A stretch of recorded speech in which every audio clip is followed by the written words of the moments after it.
they offer you special service. And she offered me two things. She's like, I can give you a hand job or a blow job. Then she was like cradling the balls, rubbing the shaft. Like she was going to town. Like she was working really hard.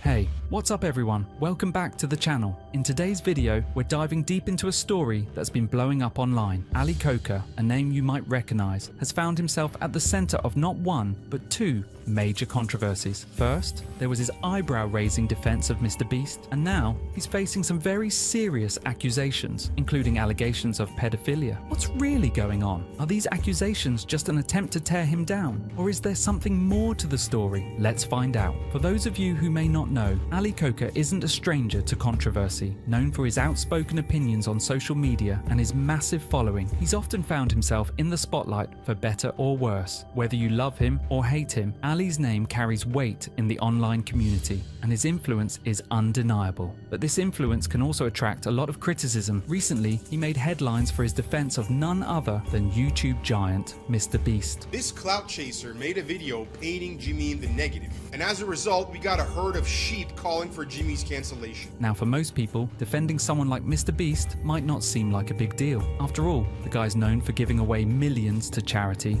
and doing good deeds, right? Here is a short list of all the good things that Jimmy has done to make this world a better place, which people are so quick to forget. I would have wrote down a lot more, but I ran out of room. Well, not everyone sees it that way. Oh, how convenient that he ran out of room. It's not like he could have made another page and showed it on screen 3 seconds after he showed the first one. In his defense, Ali Koka made some controversial remarks that didn't sit well with a lot of people, and this is where the first wave of backlash started. Oh my god, look at all the good Mr. Beast has done. Can't you understand that he's above the law? So what exactly did Ali say that caused such an uproar? Without diving too deep into the specifics, Ali's argument was that the online hate towards Mr. Beast is largely unfounded and fueled by jealousy. He argued that Mr. Beast's massive wealth and success were being unfairly targeted by haters who didn't understand his generosity. While some agreed with his defense, others thought Ali's remarks were out of touch. Some accused him of being blind to potential ethical concerns with Mr. Beast's content and business practices. But honestly, that was just the tip of the iceberg, because soon after, an even more explosive controversy hit the scene.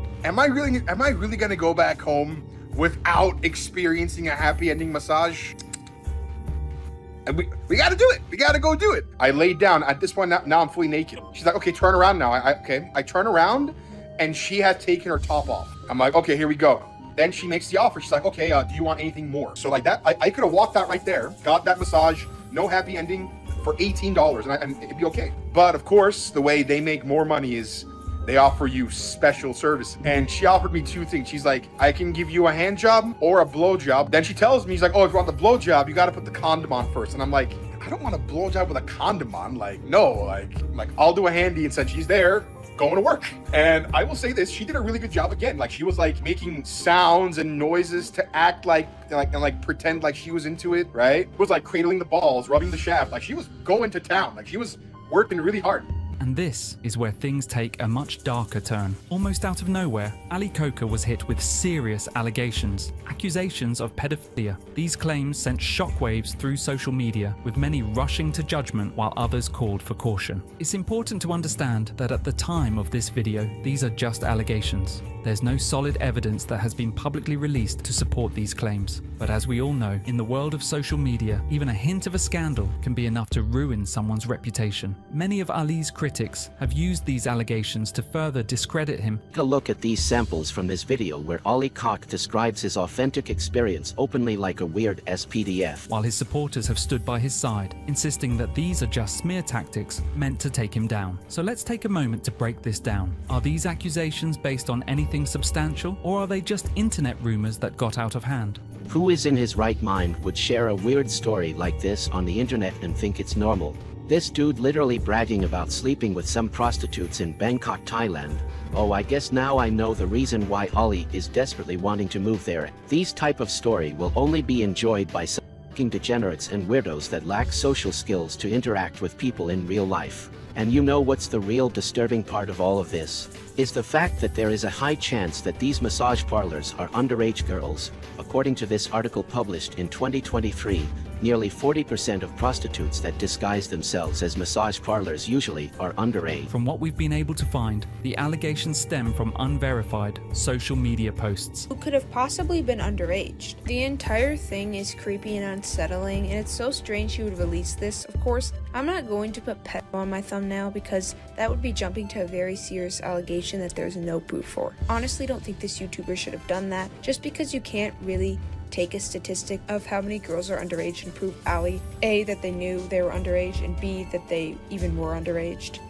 Unlikely. Creep though, very likely. Some of which have been taken down. It's crucial to note that in cases like these, people can be quick to jump to conclusions without waiting for facts to come to light. When accusations like this surface, it's always important to separate fact from fiction. Allegations alone aren't enough to convict someone, and we need to be careful before rushing to judgment. Ali Koka, through his representatives, has denied all allegations and claims that these accusations are an attempt to destroy his career. Recently, some disgusting allegations about me were brought to my attention, and they are 1000% false. Nothing but complete and utter lies. I had made a video on my second channel where I talked about how I got a happy ending massage in Thailand from an adult female, and some dumbass idiot completely made up a false narrative that she was a minor. She was not. She was a full-grown adult who was 31 years old. I know that because I asked her. People are taking these lies about me as facts when the guy who made them literally pulled it out of his ass. His goal is to gain clout for himself by using my name in a negative context. I swear on my life and on everything good and holy that I've never had any kind of inappropriate relations with a minor and never will. A false accusation of this magnitude is the biggest cunt move you can ever make.